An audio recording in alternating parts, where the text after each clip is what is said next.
All right, the next two pieces I want to do are sort of the beauty and the beast of the factory, or at least in this collection.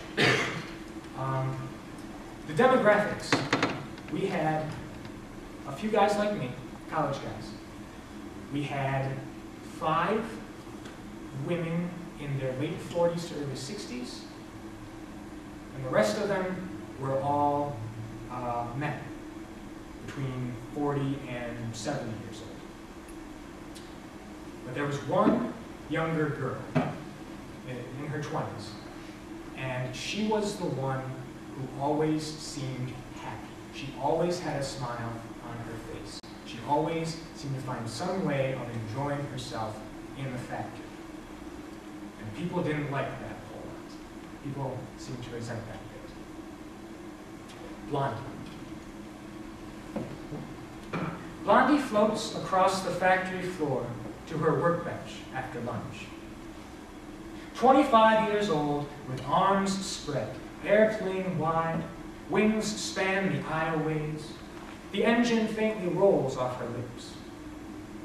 Her blue eyes on her greasy boot steps, her ponytail flows behind, catches, reflects the best shimmer translation of fluorescent light that I have found in this place so far. Deadbeat, the voices say, with the sound of smirks on faces. Yes, Blondie's a deadbeat, bred of deadbeats from a long line of losers, dead-enders, poor bastards who fell backwards, off the beaten path and into the bottoms of bodies. In the crackling static of tools at work, the rumors, bits, and pieces bounce off the walls. You know, she's like that. Flies that way because her mother's womb didn't have enough room for both a baby and a bottom of Jack. You know, her dad is a junkie. Left home in a pickup truck full of dope and grudges against the things that he only ever mumbled. I bet she's on something. She's a wacko. She's nuts. She's grade A crazy. Don't look at her. She might come this way. She's a lump. She's a bum. She's nothing but lazy.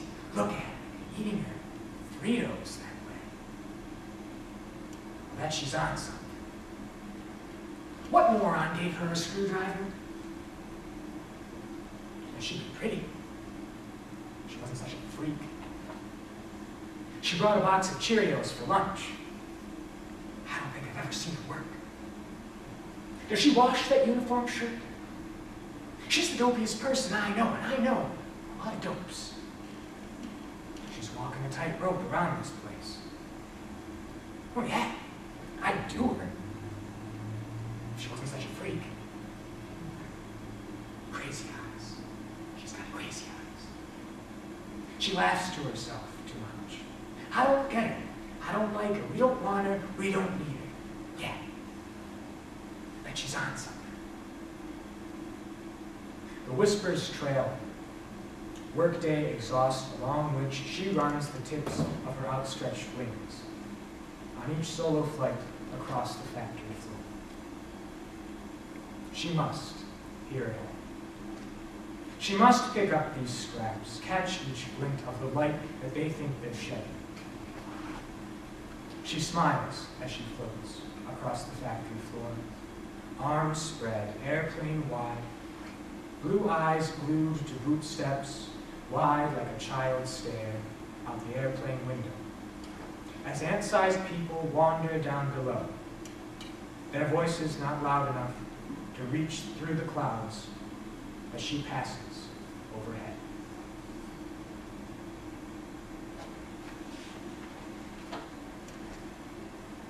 If I can leave you with anything about the factory, I hate robots. Robots are awful, awful things. They suck. When you are working and you depend on somebody who is a robot who breaks down all the time, that's awful. This is the one moment in the collection where I allow myself to hate. There was one robot in particular that broke down every day, and it was called, the company name was the Griffin, right? So the Griffin.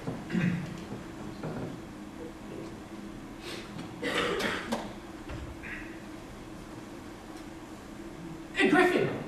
G-R-Y-P-H-O-N. Your name, an acronym.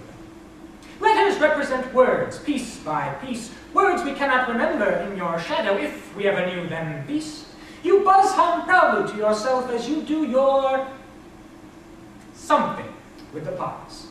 Something that we're told is special and smart, or some kind of work part by part, piece by piece. Griffin. G-R-Y-P-H-O-N. Your name, an acronym. Letters represent words which, piece by piece, probably don't fit quite right, but are crushed together all the same. Words like gyro, rotational y-axis, pneumatic housings, ossified network. Or gasless robotic yeoman particle hammer operations nexus. Words which roll off the tongue like thumbtacks to legitimize a butchered illusion. Griffin. With your chain-link arms in strange arrangements, sickly, cluttered, and juxtaposed, dripping your tubes and wires like exposed sinews, skinless, showing us piece after piece of your shiny steel skeleton, as if you had nothing to hide, nothing about your monster to fear, feel shame, and how could you, when the boss looks at you that way, loving you, piece by piece. Griffin, he adjusts his glasses when he passes you on his daily visits to the floor, taking a moment to take you in, marveling at your tightness, the rightness of your pieces, joints and pistons pulling together, spreading apart, rolling over one another as you do your whatever it is that you do. The music of your gears, the gleam of your body, which mirrors his face so he can see himself inside you. Griffin, beneath your music he cannot hear the crackling of our knuckles as the fingers cross the tiny snap-pop prayers that he won't be watching as you jam, skip a beat, swallow your word, and gag guttural groans for mercy. We know you.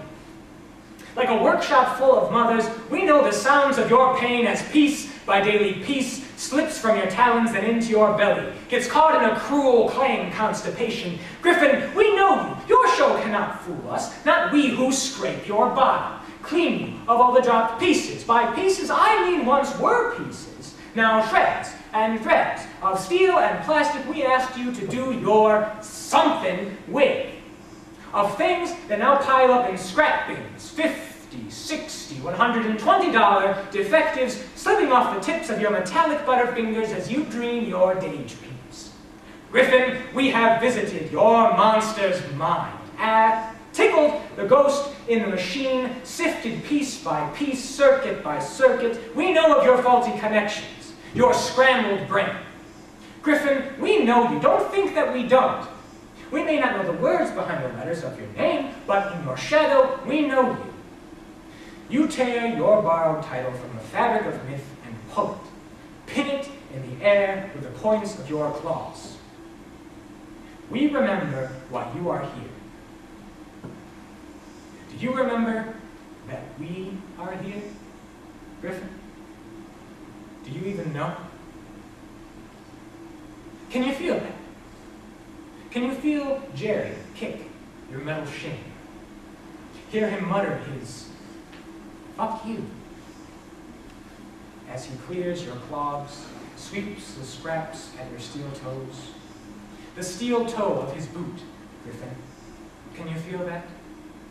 The fist Jerry clenches as he watches your claws click, fumble with the tubes. Do you see that? Fuck you, Jerry says. When it happens, Griffin, when the bodies around you disappear, piece by piece, will you remember? Will you be ready for the growing weight of whatever it is that you do? Fuck you, Jerry says. Fuck you.